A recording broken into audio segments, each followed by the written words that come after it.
अगर आपने अभी तक हमारा चैनल सब्सक्राइब नहीं किया है तो जल्दी से जल्दी सब्सक्राइब कीजिए और बेल आइकन को प्रेस करें। आज अपनी इस रिपोर्ट में हम आपके पास सबूत लेकर आए हैं कि हनुमान जी आज भी धरती पर विराजमान हैं। इससे जुड़ी कई कहानियाँ प्रचलित हैं जो हम आज आपको सुनाने जा रहे हैं। रामायण में लिखा हुआ है कि माता सीता ने हनुमान जी को कलयुग के अंत तक रहने का वरदान दिया था और एक ही समय में कई जगह उपस्थित रहने का भी वरदान है हनुमान जी को। ऐसा माना जाता है कि धरती पर जहाँ भी राम जी का नाम होता है और सिमरन होता है वहीं वीर बजरंगी पहुँच जाते हैं। स्वागत है आपका आपके अपने चैनल आत्म उजाला में। हनुमान जी को वानर कहा जाता है। सबसे पहले आप ये जान लें कि वानर का मतलब बंदर नहीं होता। वानर का मतलब है वन में वास करने वाला। आइए आपको सुनाते हैं कुछ प्रचलित कथाएं। एक बार की बात है जब राम जी ने वैकुंठ धाम वापस जाने का निर्णय लिया। जब ये बात हनुमान जी को पता लगी तो हनुमान जी राम जी सीता जी के पास गए और सीता जी को बोले, मैया, आपने मुझे अमर रहने का वरदान दिया है। मैं आपको यह वरदान लौटाने आया हूँ। मुझे ऐसा वरदान नहीं चाहिए जो मुझे आपके और प्रभु के चरणों से दूर करे। अगर आप और प्रभु ही वैकुंठ लौट जाएंगे तो मैं यहाँ रहकर आपके बिना क्या करूँगा। मैं यहाँ आपके बिना नहीं रह पाऊँगा।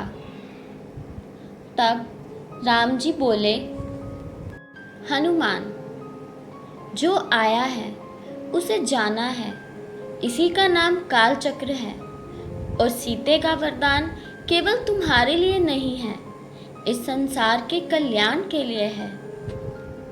राम जी की यह बात सुनकर हनुमान जी बोले, अच्छा प्रभु, आप मुझे यह वरदान दें तो जहाँ जहाँ आपकी कथा हो, कीर्तन हो, नाम सुमिरन हो, मैं वहीं उपस्थित रहकर आनंद लिया करूं।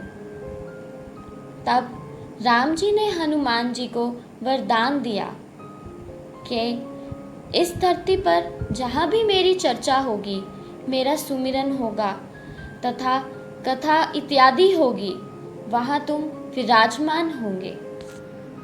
श्री राम जी का और हनुमान जी का जन्म त्रेता युग में हुआ था और त्रेता युग की समाप्ति हुई और भगवान राम जी वैकुंठ धाम पधार गए।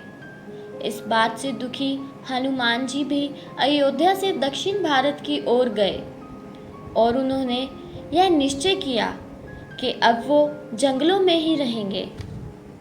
अपनी इस यात्रा के दौरान हनुमान जी एक कबीले में रुके।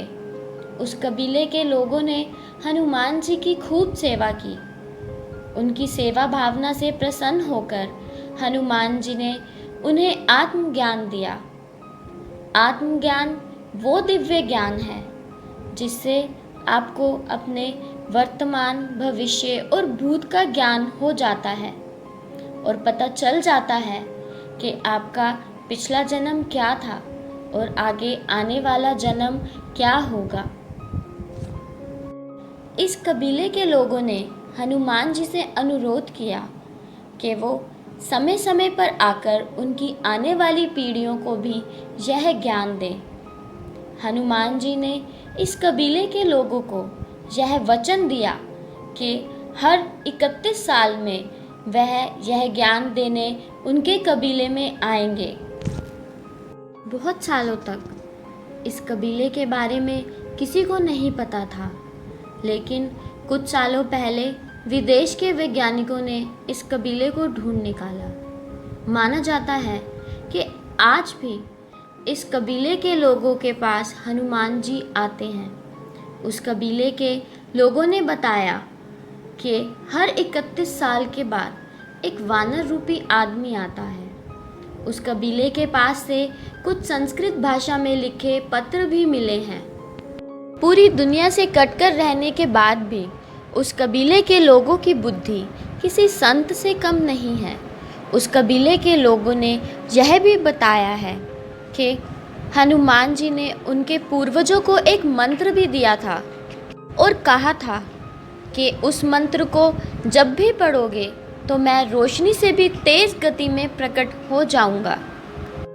द्वापर युग में आया महाभारत। उस युग में भी हनुमान जी के कई बार विवरण किया गया है। द्वापर युग में हनुमान जी ने एक बार अर्जुन का घमंड तोड़ा था और एक बार भीम का घमंड तोड़ा था। महाभारत युद्ध के वक्त श्री कृष्ण के कहने पर हनुमान जी अर्जुन के रथ के ऊपर विराजमान थे और पूरे युद्ध में अर्जुन की रक्षा करते रहे। अब बात करते हैं कलयुग के दक्षिण भारत में कई जगह बड़े बड़े पैरों के निशान दिखाई दिए हैं। माना जाता है वो हनुमान जी के ही हैं। कई संतों ने हनुमान जी के प्रत्यक्ष दर्शन करने का भी दावा किया है, जैसे स्वामी रामदास जी, ऋषि माधवाचार्य जी इत्यादि। अमेरिका के लोगों ने जंगलों में एक वानर रूपी आदमी देखा है जिसे उन्होंने बिगफुट का नाम दिया है। वहाँ के लोग कई हजार साल पुरानी एक मूर्ति की पूजा करते हैं जिसे मंकी गॉड के नाम से कहते हैं। यह मंकी गॉड की मूर्ति बिल्कुल हनुमान जी जैसी दिखाई देती है। रामायण के वक्त समुद्र में बनाया गया पुल आज भी है। वहाँ आज भी राम नाम के पत्थर पानी में तैर रहे हैं। अगर आपको भी यह वीडियो पसंद आई हो तो इसे ज़्यादा से ज़्यादा शेयर व लाइक करें और चैनल को सब्सक्राइब करना ना भूलें। अगर आपके साथ भी कुछ ऐसी अद्भुत घटना घटित हुई है तो हमें लिख भेजिए atmujala92@gmail.com पर, ताकि हम आपकी आस्था लोगों तक पहुंचा सकें। पुनः फिर भेंट होगी एक नई कथा के साथ।